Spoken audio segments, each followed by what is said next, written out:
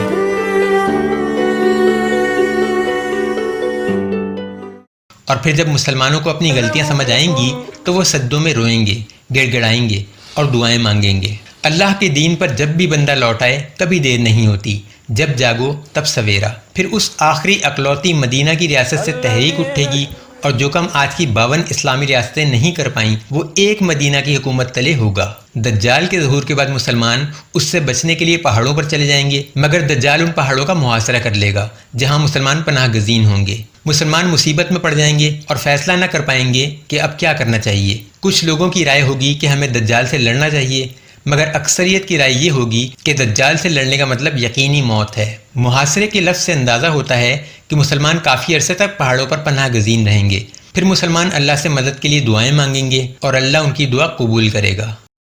حضرت عیسیٰ علیہ السلام شام کے شہر دمشق کی ایک مسجد کے سفید مینارے پر 2 فرشتوں کے پروں پر ہاتھ رکھے اتریں گے۔ اس وقت عصر کی نماز کا وقت ہوگا۔ ان کا قد درمیانہ، سینہ چوڑا، گندمی رنگت اور گھنگریالے بال کاندھوں تک لمبے ہوں گے۔ ان کے بالوں سے پانی کے قطرے ٹپکتے ہوں گے جیسے ابھی غسل کر کے نکلے ہوں۔ اقامت ہو چکی ہوگی جب مسلمان حضرت عیسیٰ علیہ السلام کو دیکھیں گے۔ ان کو دیکھ کر مسلمانوں کا امام پیچھے ہٹے گا تاکہ عیسیٰ علیہ السلام امامت کروائیں، مگر وہ اسی امام کو آگے کریں گے اور اس کی اقتداء میں نماز ادا کریں گے۔ بعض مفسرین نے اس امام کو امام مہدی بتایا ہے، مگر حدیث میں ان کا نام نہیں آیا۔ ویسے بھی دمشق کی مسجد میں امام مہدی علیہ السلام کی موجودگی کی کوئی وجہ سمجھ نہیں آتی۔ پھر حضرت عیسیٰ علیہ السلام دجال کے خلاف لڑنے کا اعلان کریں گے۔ ان کی سانس کی خوشبو جس کافر تک جائے گی اس کی موت واقع ہو جائے گی، اور ان کی سانس کی خوشبو ان کی حد نگاہ تک جائے گی۔ دجال بھاگنے کی کوشش کرے گا مگر حضرت عیسیٰ علیہ السلام اس کا پیچھا کریں گے۔ دجال حضرت عیسیٰ علیہ السلام کو دیکھ کر نمک کی طرح پگھلے گا اور باب لد کے مقام پر حضرت عیسیٰ علیہ السلام کے ہاتھوں قتل ہو جائے گا۔ یہاں یہ عرض کرتا چلوں کہ صحیح مسلم میں یہ حدیث 1000 سال سے موجود ہے، اور اس دور میں لد نام کا کوئی مقام دنیا میں موجود نہیں تھا، مگر آج سے تقریباً 60 سال پہلے لد نام کا شہر اسرائیل میں قائم ہو چکا ہے، اور وہاں یہودیوں کا ملٹری ایئرپورٹ بھی ہے۔ ممکن ہے دجال بھاگنے کے لیے اس ایئرپورٹ تک پہنچنا چاہتا ہو۔ حضرت عیسیٰ علیہ السلام دجال کو پاس جا کر نیزہ گھونپیں گے، اور جب نکالیں گے تو اس پر خون لگا ہوگا۔ اب یہاں سوال یہ پیدا ہوتا ہے کہ اتنے ترقی یافتہ دور میں نیزہ کیوں استعمال ہوگا؟ میرا خیال ہے کہ نیزے کے استعمال کی وجہ دنیا کی ترقی ہی ہوگی۔ جو لوگ جیمر کی ایجاد سے واقف ہیں ان کے لیے اندازہ لگانا بہت آسان ہوگا۔ اس جیمر کی ایجاد نے اگر مزید ترقی کی تو عین ممکن ہے انسان مستقبل میں ایسی لہریں ایجاد یا دریافت کرنے میں کامیاب ہو جائے جن کی موجودگی میں بارود ناکارہ ہو جائے، اور اگر ایسا ہو گیا تو دنیا کو اپنے سارے بم، میزائل اور بندوقیں پگھلا کر تلواریں اور نیزے بنانے پڑ جائیں گے۔ دوسری وجہ یہ بھی ہو سکتی ہے کہ دنیا کافی عرصے سے حالت جنگ میں ہوگی اور اپنے تمام جدید ہتھیار بشمول ایٹم بم استعمال کر چکنے کے بعد اسی حال میں پہنچ چکی ہوگی جس حال میں آج سے 2000 سال پہلے تھی۔ دجال کے خاتمے کے بعد یہودیوں کی صفوں میں کھلبلی مچ جائے گی۔ غلط انتخاب کا یہی نتیجہ ہوتا ہے۔ جلد حاصل ہونے والی دولت، جلد حاصل ہونے والی شہرت اور جلد حاصل ہونے والی حکمرانی دیر پا نہیں ہوتی۔ وہ مسلمانوں سے چھپتے پھریں گے اور مسلمان انہیں ڈھونڈ ڈھونڈ کر قتل کریں گے۔ جس پتھر، جس درخت کے پیچھے چھپیں گے وہ پکار اٹھے گا کہ میرے پیچھے یہودی چھپا ہے، اسے قتل کرو، سوائے ایک درخت کے، اور وہ ہے غرقت کا درخت۔ حدیث کے مطابق یہ یہودیوں کا درخت ہے، یہ خاموش رہے گا اور یہودیوں کا ساتھ دے گا۔ یہودی اپنے علاقوں میں جگہ جگہ اس درخت کو کاشت کرتے ہیں۔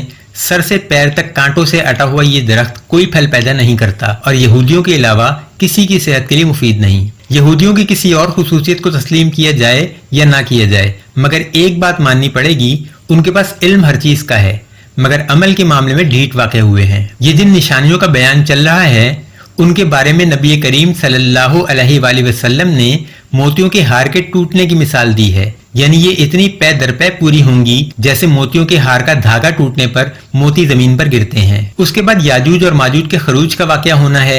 یاجوج اور ماجوج اللہ کی بنائی ہوئی ایک مخلوق ہے جن کو اللہ کے ایک نبی ذوالقرنین علیہ السلام نے ان کی شرانگیزی کے سبب سیسے اور تانبے کی دیواروں میں چن دیا تھا۔ اللہ تعالیٰ حضرت عیسیٰ علیہ السلام پر وحی نازل کریں گے کہ اپنے لوگوں کو لے کر پہاڑ پر چڑھ جائیں، کیونکہ اللہ اب ایک ایسی مخلوق کو آزاد کرنے والا ہے جن سے مقابلہ کرنے کی طاقت کسی میں نہیں۔ حضرت عیسیٰ علیہ السلام لوگوں کو لے کر پہاڑ پر چلے جائیں گے اور پھر یاجوج ماجوج کا خروج ہوگا۔ وہ بہت بڑی تعداد میں ہوں گے اور ہر بلندی سے بہتے چلے آئیں گے۔ پیاسے اتنے ہوں گے کہ پانی پی کر دریا خشک کر دیں گے، زمین میں خوب فساد برپا کریں گے اور اس کے بعد آپس میں ایک دوسرے سے کہیں گے کہ ہم زمین والوں کو قتل کر چکے، آؤ اب آسمان والوں کو قتل کریں۔ پھر وہ آسمان کی طرف تیر برسائیں گے اور اللہ ان کے تیر خون آلود کر کے لوٹا دیں گے، جس پر وہ یہ سمجھیں گے کہ ہم نے آسمان والوں کو بھی قتل کر دیا۔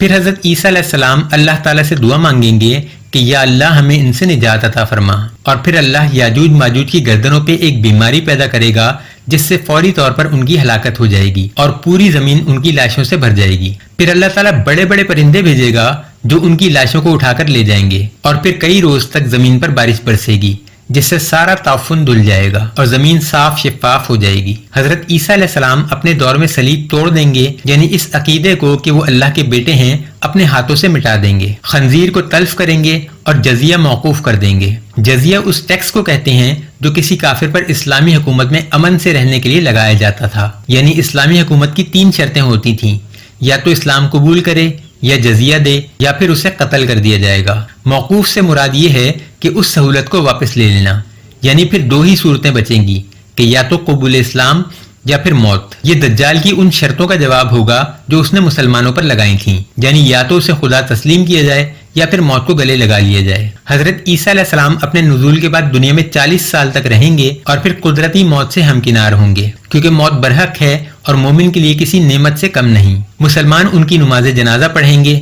حضرت عیسیٰ علیہ السلام کا دور دنیا میں خیر کا آخری دور ہوگا۔ ان کے دور میں اتنی خوشحالی ہوگی کہ زکوٰۃ کا نظام معطل کرنا پڑے گا۔ زمین اتنی اچھی فصلیں دے گی کہ ایک انار ایک جماعت کو کفایت کرے گا اور انگور کے ایک خوشے کو کئی لوگ کھائیں گے اور پھر بھی بچ جائے گا۔ ناظرین، اس دنیا میں شیطان کی ڈیوٹی کبھی ختم نہیں ہوتی الا یہ کہ قیامت آ جائے۔ جب تک انبیاء زمین پر موجود رہتے ہیں اس کا کام سست رہتا ہے، مگر ہر نبی کے جانے کے فوراً بعد شیطان تر و تازہ ہو کر میدان میں کود پڑتا ہے اور اپنا کام شروع کر دیتا ہے۔ لوگ خیر کی طرف دیر سے مائل ہوتے ہیں مگر شر میں دلچسپیوں کے سامان زیادہ ہوتے ہیں۔ اس کے بعد جس شر کے دور کا ذکر آتا ہے اس کی تفصیل بڑی بھیانک ہے۔ ایک بار پھر زمین کو فساد و خون سے بھر دیا جائے گا، علم اٹھا لیا جائے گا اور جہالت عام ہوگی۔ لوگ بت پرستی دوبارہ شروع کر دیں گے۔ سڑکوں پر لوگ کھلے عام جانوروں کی طرح زنا کریں گے اور منع کرنے والا کوئی نہیں ہوگا۔ ایک خوشبودار ہوا چلے گی جس سے ہر مومن کی وفات ہو جائے گی اور دنیا میں صرف برے لوگ رہ جائیں گے۔ زمین سے ایک جانور دعوت الارض نکلے گا۔ زمین 3 مقامات سے دھسا دی جائے گی، ایک مشرق،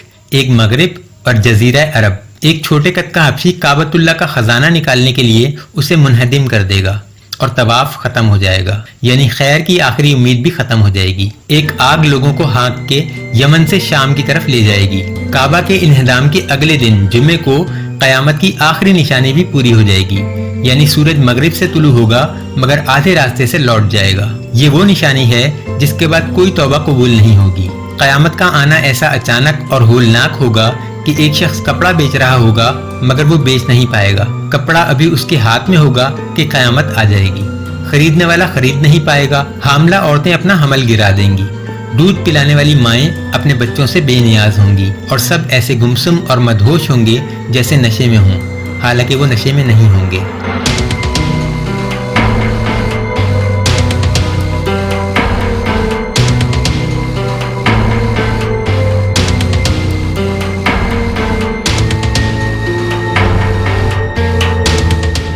ناظرین، قیامت کا علم علم غیب میں سے ہے اور اس سے اللہ تعالیٰ نے کسی کو مطلع نہیں کیا۔ وہ گھڑی کب آئے گی کوئی نہیں جانتا، مگر اللہ تعالیٰ نے اپنے پیغمبروں کو نشانیاں بتائی ہیں جن سے انسان کو اندازہ رہے کہ قیامت کتنی قریب ہے۔ آج مسلمانوں میں کچھ لوگ ایسے بھی ہیں جو حضرت عیسیٰ علیہ السلام کی دوبارہ آمد پر یقین نہیں رکھتے، بلکہ ان کا عقیدہ ہے کہ حضرت عیسیٰ علیہ السلام کی صلیب پر موت واقع ہو چکی ہے، حالانکہ حضرت عیسیٰ علیہ السلام کا زندہ اٹھایا جانا نہ صرف حدیث سے بلکہ قرآن سے بھی ثابت ہے۔ قرآن ایک مقام پہ حضرت عیسیٰ علیہ السلام کو قیامت کی نشانیوں میں سے ایک نشانی بتاتا ہے۔ اگر اس کی بنیاد ان کا قیامت سے قریب ترین نبی ہونا ہے تو خود نبی کریم صلی اللہ علیہ وآلہ وسلم قیامت سے زیادہ قریب ہیں۔ پھر قرآن یہودیوں کے ان کو صلیب دینے کی بابت یہ بھی کہتا ہے، اور انہوں نے تدبیر کی اور اللہ نے بھی تدبیر کی اور اللہ بہترین تدبیر کرنے والا ہے۔ یہودیوں کی تدبیر یہ تھی کہ حضرت عیسیٰ علیہ السلام کو صلیب دے دیں، اور اگر وہ ایسا کرنے میں کامیاب ہو ہی گئے تو پھر اللہ نے کیا تدبیر کی؟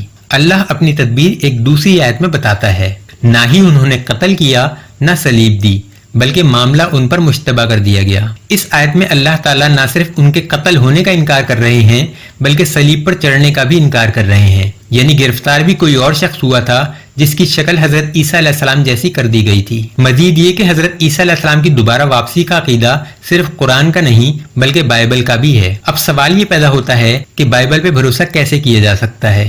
میں اس کی بھی وضاحت کروں گا، مگر اس سے پہلے میں یہ عرض کر دوں کہ بائبل کا حوالہ محض عقلی دلیل کے لیے دیا جا رہا ہے، ورنہ مومنوں کے لیے تو قرآن و حدیث میں کہیں بات ہی کافی ہونی چاہیے۔ بائبل اللہ کی کتاب انجیل کی بگڑی ہوئی شکل ہے، جسے حضرت عیسیٰ علیہ السلام کے کئی حواریوں نے اپنی یادداشتوں کے سہارے لکھا، جس کی وجہ سے اس میں جھول پیدا ہو گئے۔ اس کی جو آیت عیسائیوں کے معیار پر پوری نہیں اترتی اسے باہمی رضامندی سے بدل دیا جاتا ہے، مگر اس بائبل کی ایک آیت ایسی ہے جسے عیسائی چاہتے ہوئے بھی بدل نہیں پائے، اور اب اس کو بدلنا تقریباً ناممکن ہو چکا ہے، کیونکہ عیسائیوں کے دو تہواروں گڈ فرائیڈے اور ایسٹر کا دار و مدار اس آیت پر ہے، اور اس آیت کو بدلنے کا مطلب ہے گڈ فرائیڈے اور ایسٹر کا خاتمہ۔ وہ آیت ہے کہ حضرت عیسیٰ علیہ السلام نے فرمایا، مجھے اٹھا لیا جائے گا اور میں تیسرے دن لوٹ آؤں گا۔ یہ آیت حضرت عیسیٰ علیہ السلام کی ایک پیش گوئی ہے جسے ہر حال میں پورا ہونا چاہیے تھا، اور رسولوں کی پیش گوئی کا حق یہ ہوتا ہے کہ یہ علیل اعلان پوری ہوں۔ حضرت عیسیٰ علیہ السلام کو اپنے تئیں صلیب دی گئی اور جو مصلوب ہوا اس کو دفن کر دیا گیا۔ جمعے کے دن صلیب دی گئی، اس اعتبار سے ان کو اتوار کو لوٹانا چاہیے تھا، مگر وہ نہیں لوٹے۔ یہ عیسائیوں کے لیے ایک بہت پریشان کن مسئلہ تھا، اور اس سے بھی بڑا مسئلہ یہ تھا کہ حضرت عیسیٰ علیہ السلام نے یہ بات صرف ایک بار یا صرف ایک شخص کے سامنے نہیں کی، بلکہ کئی مقامات پر بہت سے لوگوں کے سامنے کہی۔ اس پیش گوئی کے گواہ یہودی بھی تھے، لہٰذا اس کو چھپانا ناممکن تھا۔ ہر بائبل میں یہ پیش گوئی کئی مرتبہ شامل کی گئی ہے۔ جب عیسائیوں نے دیکھا کہ یہ پیش گوئی جھوٹی پڑ رہی ہے تو انہوں نے کچھ جھوٹے گواہ تیار کیے۔ جس شخص کو دفن کیا گیا تھا اس کی لاش کو غائب کیا، اور پھر یہ بات پھیلا دی کہ تیسرے دن حضرت عیسیٰ علیہ السلام قبر سے اٹھے اور اپنے چند حواریوں سے ملاقات کی، ان کے ساتھ کچھ دن رہے، ان کے ساتھ کھانا بھی کھایا، ان کو نصیحتیں کی، اور پھر آسمانوں پر چلے گئے۔ عیسائیوں کی بنائی ہوئی اس کہانی میں کئی جھول ہیں، مثلاً یہ کہ جو پیش گوئی علیل اعلان کی گئی تھی اس کو سب کے سامنے پورا ہونا چاہیے تھا، کیونکہ اللہ کے رسول کی پیش گوئی میں اور عام آدمی کی پیش گوئی میں فرق ہوتا ہے۔ پھر یہ کہ اتنے بڑے معجزے کا آخر مقصد کیا تھا؟ چند دن اور اس دنیا میں رہنا، حواریوں کے ساتھ کھانا کھانا، ان کو نصیحتیں کرنا، یہ سب کام پہلے کیوں نہ ہو سکے؟ یہ اتنی ہی بچکانہ کہانی ہے جتنی ہمارے کچھ مسلمان بھائیوں نے تیار کر رکھی ہے کہ حضرت عیسیٰ علیہ السلام چونکہ صلیب پر فوت ہو گئے تھے لہٰذا قتل سے بچ گئے۔ سبحان اللہ۔ اب سوال یہ پیدا ہوتا ہے کہ حضرت عیسیٰ علیہ السلام کی یہ پیش گوئی پوری کیوں نہ ہوئی؟ اس کا جائزہ لیتے ہیں۔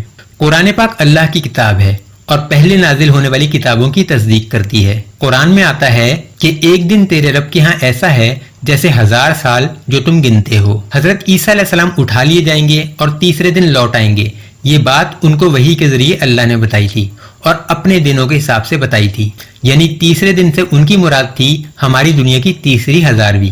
2000 عیسوی سے لے کر 2999 عیسوی تک کا عرصہ اللہ کے تیسرے دن میں آتا ہے۔ انہی کے درمیان حضرت عیسیٰ علیہ السلام زمین پر لوٹیں گے اور اللہ کے ایک رسول بلکہ 2 رسولوں کی پیش گوئی پوری ہونے کی ساری دنیا گواہی دے گی۔ سمجھے جس تیسرے دن حضرت عیسیٰ علیہ السلام نے زمین پر واپس لوٹنا تھا اس کی صبح کی پہلی کرن سال 2000 سے شروع ہو چکی۔ اگر آپ صرف پچھلے 20 سال میں دنیا میں ہونے والے منفی تغیر کا احاطہ کر لیں تو یہ بات سمجھ آ جاتی ہے کہ اب معاملہ صدیوں کا نہیں بلکہ صرف چند دہائیوں کا ہے۔ اگر آپ غور کریں تو بات سمجھ میں آئے گی کہ جیسے ہی حضرت عیسیٰ علیہ السلام کے تیسرے دن کا آغاز ہوا، یعنی 2000 عیسوی شروع ہوئی، تمام اسلامی ملکوں کے حالات بہت تیزی سے بگڑنا شروع ہو گئے۔ 2000 عیسوی کا آغاز ہی افغانستان جنگ سے ہوا۔ مصر، شام اور پاکستان کے حالات بڑی تیزی سے خراب ہو رہے ہیں۔ جتنی احادیث کے متعلق یہ سمجھا جاتا ہے کہ انہوں نے امام مہدی علیہ السلام سے پہلے پورا ہونا ہے، وہ پوری ہو چکی۔ اب صرف وہ نشانیاں باقی ہیں جن کا تعلق جغرافیائی حالات سے ہے اور جن کا باقاعدہ آغاز افغانستان اور عراق جنگ سے ہو چکا ہے۔ شام اور ایران پر حملے کے لیے پروگرام بنائے جا رہے ہیں، کافر قومیں اکٹھی ہو رہی ہیں۔ حدیث کے مطابق نبی کریم صلی اللہ علیہ وآلہ وسلم نے فرمایا، کافر قومیں مسلمانوں پر حملے کے لیے ایک دوسرے کو ایسے دعوت دیں گی جیسے دسترخوان پر کھانے کی دعوت دی جاتی ہے۔ یہ ہم آج ہوتا اپنی آنکھوں سے دیکھ رہے ہیں۔ نیٹو افواج کی صورت میں کفار کا ایسا اتحاد ماضی میں کبھی دیکھنے میں نہیں آیا۔ امام مہدی علیہ السلام کی آمد سے پہلے جن حالات کا احادیث میں تذکرہ ہے ان کا آغاز ہو چکا ہے، اور اس کام میں 10-20 سال تو لگ سکتے ہیں مگر صدیاں نہیں لگ سکتی۔ اسلامی ممالک میں بلا شبہ اس وقت بہت مزاحمت ہے، مگر یہ مزاحمت ہر گزرتے سال کے ساتھ کم ہو رہی ہے۔ اس وقت دنیا پر ایک وبا کا راج ہے، اور اس وبا کی آڑ میں تمام دنیا کے انسانوں پر ون ورلڈ آرڈر کا ایک چھوٹا سا کامیاب تجربہ کیا جا چکا ہے۔ میرے نزدیک یہ پہلا تجربہ تھا۔ آنے والے سالوں میں آپ ان میں مزید شدت دیکھیں گے۔ ہر گزرتا سال اس دنیا میں موجود انسانوں کو ایک اندیکھی غلامی کی دلدل میں دھساتا جائے گا، اور پھر ہو سکتا ہے کہ وہ ہم ہی ہوں جو کسی قبر کے پاس سے گزریں اور کہیں کہ کاش اس کی جگہ پر میں ہوتا۔ گویا موت کی تمنا عام ہو جائے گی، تو وہ کیا حالات ہوں گے کہ انسان مرنا چاہے لیکن اس کا مرنے پر بھی اختیار نہ رہے۔ ناظرین، اب میں آپ کے سامنے ان تمام واقعات کی وہ ترتیب رکھتا ہوں جس ترتیب سے میرے نزدیک یہ واقعات رونما ہونے ہیں۔ سب سے پہلا مرحلہ ہے دجالیت کے عروج کا۔ دجالیت سے میری مراد وہ نظام ہیں جن کو دجال کے ظہور سے پہلے دنیا میں آہستہ آہستہ نافذ کیا جا رہا ہے، تاکہ جب دجال کا ظہور ہو تو اس کے لیے ایک ماحول پہلے سے تیار ہو۔ یعنی جو حدیث میں نے اسلام کے مدینہ واپس لوٹ آنے کی بیان کی وہ سب سے پہلے پوری ہوگی۔ آج ہم اس حدیث کو آہستہ آہستہ پورا ہوتا اپنی آنکھوں سے دیکھ رہے ہیں، لیکن بے بس ہیں۔ اس وقت جو صورتحال ہے وہ یہ ہے کہ مسلم دنیا کے تقریباً تمام حکمرانوں کے دل و دماغ پر دجالیت کا خوف سوار ہے۔ کہیں فرقہ واری فساد برپا ہے تو کہیں عیاشی اپنے عروج پر، کہیں کرپشن نے تباہی مچا رکھی ہے تو کسی کو ہزاروں ارب ڈالر کے سودی قرضے نے کسی قابل ہی نہیں چھوڑا۔ ہر درد دل رکھنے والا مسلمان دوسرے مسلمان سے پوچھ رہا ہے کہ ان تمام مسائل کا حل کیا ہے۔ کسی کے پاس کوئی جواب نہیں، جبکہ میرے نزدیک صورتحال ابھی اس سے زیادہ المناک ہونی ہے۔ اس وقت ہمارے ملکوں پر جیسے بھی حکمران ہیں لیکن مسلمان ہیں، جبکہ جو بات حدیث سے سمجھ میں آتی ہے اس کے مطابق آنے والے وقتوں میں ہم ان نام کے مسلمان حکمرانوں سے بھی محروم ہو جائیں گے، جس کی تفصیل میں پہلے بیان کر چکا ہوں۔ مسلمانوں کی صرف ایک ریاست دنیا میں باقی رہ جائے گی اور وہ ہوگی مدینے کی ریاست۔ ایسا نہیں کہ مسلمان ختم ہو جائیں گے، مسلمان ہر ملک میں ویسے ہی موجود رہیں گے لیکن اقتدار نہیں رہے گا۔ مسلمان شدید تکلیف میں آ جائیں گے اور ان پر ظلم کے پہاڑ توڑے جائیں گے۔ اس وقت مسلمانوں کو ضرورت ہوگی ایک نجات دہندہ کی۔ پھر دوسرا مرحلہ شروع ہوگا جس میں امام مہدی علیہ السلام مسلمانوں کی حکومت سنبھالیں گے۔ حدیث کے مطابق ایک بادشاہ کی وفات پر جھگڑا ہوگا، ایسے میں ایک شخص مدینے سے بھاگ کر مکہ جائے گا، لوگ اس کے پیچھے جائیں گے اور اس کے ہاتھ پر بیعت کریں گے۔ یہ امام مہدی علیہ السلام ہوں گے۔ ناظرین، اس وقت سعودی عرب پر شاہ سلمان اور ان کے بیٹے محمد بن سلمان کی حکومت ہے۔ محمد بن سلمان کو جب سے شاہ سلمان نے اپنا ولی عہد مقرر کیا ہے تب سے شہزادہ محمد بن سلمان شدید تنقید کی زد میں ہیں۔ یہ وہی سعودی عرب ہے جہاں شاہی خاندان پر تنقید پر گردن کاٹ دی جاتی تھی، لیکن اب شہزادوں کے آپسی جھگڑوں کی بازگشت محل سے باہر بھی سنائی دینے لگی ہے۔ ہم یہ جانتے ہیں کہ سعودی عرب اس وقت عملاً شاہ سلمان کے بیٹے محمد بن سلمان کے زیر اثر ہے، لیکن اس کی ایک بہت بڑی وجہ بادشاہ کی پشت پناہی بھی ہے، ورنہ محمد بن سلمان کے فیصلوں کو نہ تو سعودی عرب میں پسند کیا جا رہا ہے نہ ہی امت مسلمہ میں۔ شاہ سلمان کی عمر اس وقت 84 برس ہے، اور اس بات کا اندازہ لگانا مشکل نہیں کہ شاہ سلمان کے انتقال کی صورت میں محمد بن سلمان کے لیے اقتدار سنبھالنا کتنا مشکل کام ہوگا۔ عین ممکن ہے کہ حدیث میں جس بادشاہ کے انتقال کی بات کی گئی ہے وہ شاہ سلمان ہی ہوں۔ تیسرا مرحلہ ہوگا امام مہدی علیہ السلام کی خلافت کے بعد مسلمانوں کی فتوحات کا۔ امام مہدی علیہ السلام 7 سال اقتدار میں رہیں گے اور یہ 7 سال مسلمان حالت جنگ میں ہی گزاریں گے۔ ناظرین، یہ تو ایک یقینی بات ہے کہ جس مقام تک آج مسلمانوں کو پہنچا دیا گیا ہے اس سے نکلنے کے لیے لڑنا ناگزیر ہے اور کوئی چارہ نہیں۔ لہٰذا امام مہدی علیہ السلام اپنے یہ پورے 7 سال دجالیت کے خلاف محاذرائی میں گزاریں گے اور مسلمانوں کو ان کے کھوئے ہوئے علاقے واپس دلوائیں گے۔ ان 7 سالوں میں کون کون سے ہتھیار استعمال ہوں گے یہ میں نہیں جانتا، لیکن اتنا مجھے اندازہ ہے کہ ان 7 سالوں میں کسی کے پاس بچے گا کچھ نہیں۔ جدید ترین ہتھیاروں سے شروع ہونے والی یہ جنگیں قدیم ترین ہتھیاروں تک جائیں گی۔ میں پہلے عرض کر چکا کہ اگر چیلے ناکام ہو جائیں تو گرو کی غضبناکی دیکھنے لائق ہوتی ہے۔ امام مہدی علیہ السلام کے ہاتھوں دجالیت کی مسلسل شکستیں دجال کو غضبناک کر دیں گی اور پھر وہ خود میدان عمل میں آئے گا، یعنی چوتھا مرحلہ ہوگا دجال کے ظہور کا۔ دجال کے ظہور کے بعد ایک مرتبہ پھر طاقت کا توازن بگڑ جائے گا اور حالات مسلمانوں کے خلاف ہو جائیں گے، کیونکہ دجال سے لڑنے کی طاقت کسی مسلمان میں نہ ہوگی۔ 5واں مرحلہ حضرت عیسیٰ علیہ السلام کے نزول کا ہوگا، جو دجال کے خاتمے کے لیے میدان عمل میں آئیں گے۔ دجال کے خاتمے کے بعد یاجوج ماجوج کے خروج کی نشانی پوری ہوگی، پھر خیر کا دور آ جائے گا۔ حضرت عیسیٰ علیہ السلام کے دور حکومت میں ہر طرف امن کا بول بالا ہوگا۔